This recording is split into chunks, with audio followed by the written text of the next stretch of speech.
time to celebrate and to look at the future. So here's Bruce with his very solemn eulogy, as you know, which was condemned by the Catholic Church. I'd like to thank my producer, Mrs. Jaffaday, for the introduction. Yes, my eulogy to my mom was, in fact, I would say criticized. Because they didn't say I was going to go to hell, but they did say that I insulted. They did say that I insulted the priest and all the people who came out to mourn my mother. Did they truly? Yes, they did. They did it in writing? Yeah, in writing. I have it in writing. In writing? Oh, I have it in writing. I think you should do that. So, however, my father loved what I had to say. So this was actually, I didn't in fact write a speech. I kind of made it up as I went along because it's so busy. I don't know if you've ever organized a funeral before. My mother donated her body to science, so there was no funeral home. So you have to get up and, you know, and work. And in fact, I'll save that for the end actually, because that's where I left this thing. So this is my little thing. And those of you who know my mother know that she is, she has a tremendous amount of energy. She would start at 5 o'clock in the morning and she would go to midnight every day. And that was her life. And she was full of activities and full of making things happen and getting things done. So she was a good role model for the rest of us. And the only sin in my family was to be lazy. You could be anything else. You could be a homosexual. You could be a little bit of a hoe. You know, you could be any of those things, but just for God's sakes, don't be lazy. So but I started my eulogy by talking about, you know this. I started my eulogy by talking about my mother being a singular woman. There was nobody, of course everybody thinks that about their mother, but there was nobody I felt like my mother. And that first struck me when I was 4 years old. And again, it was in the Catholic Church, interestingly enough. We had all gone to church together, except for my father, who never went to church. And my brother and sister, who were older, went off to Sunday school, and so I went to confession with my mother. And so we waited outside the confessional, and she was, I could tell she wasn't happy. I mean, my mother was when she wasn't happy about something, it was really obvious. And anyway, so she finally got into the confessional. I was like a good little boy waiting outside for her, and she started screaming at the priest.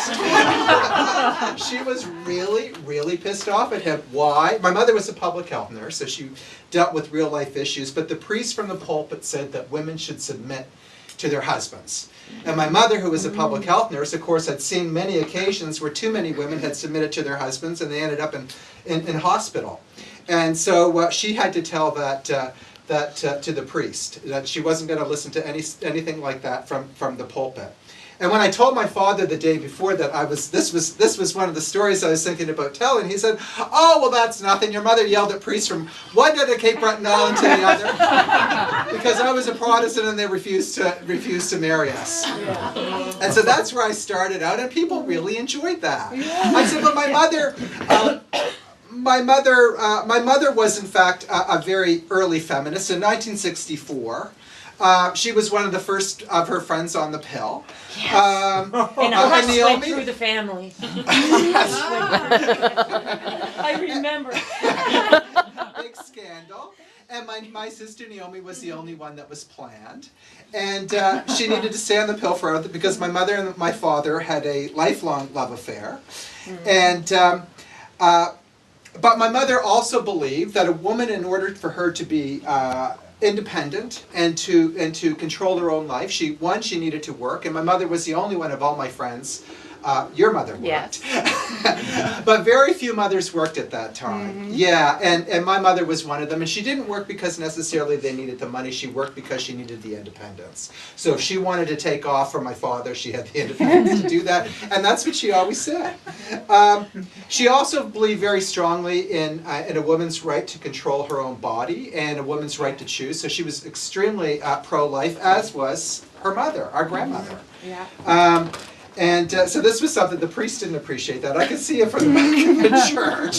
He kind of went like that. But I said, you know, my mother wasn't just a feminist. She wasn't just in favor of women's rights. She was in favor of human rights. And I said, The best way to illustrate that was during the same-sex marriage debate that was taking place in Canada. And as a gay guy, there was a big debate within the community. You know, we were going on about, you know, is it the best thing to do to mimic a heterosexist institution that often fails, marriage? And I said that to Mom, and she said, oh, for God's sakes, don't judge marriages by the failures, judge them by the successes.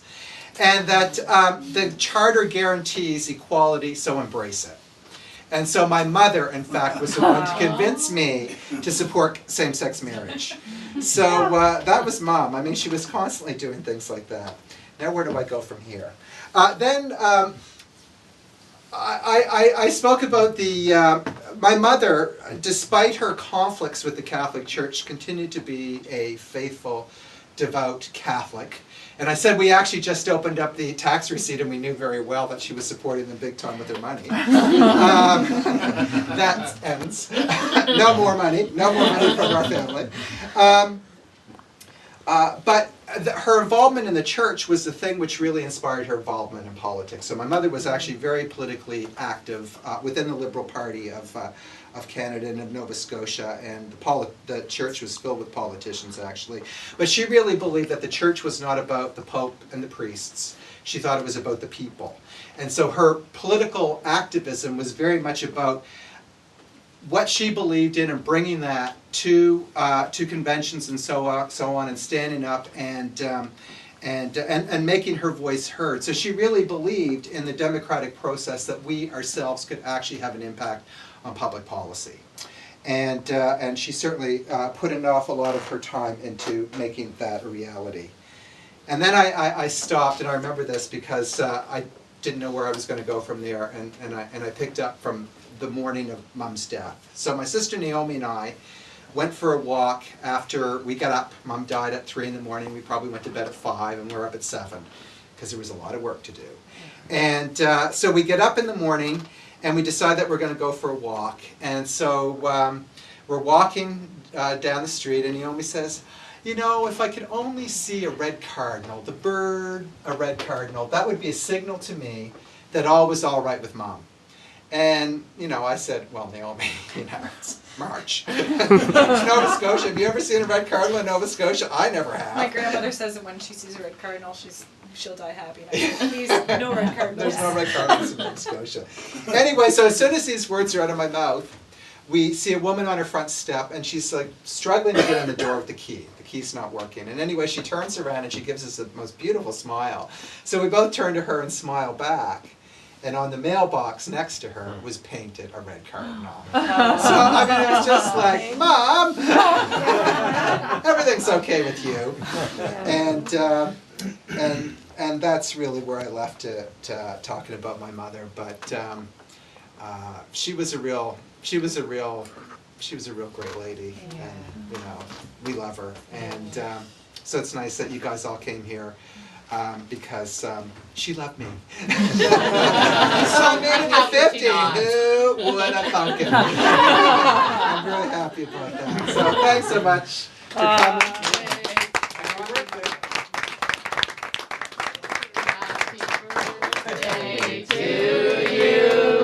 Happy birthday to you.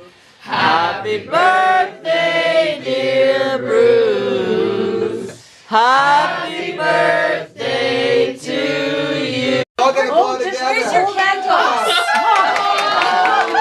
One back there, I guess. Yeah. It's beautiful.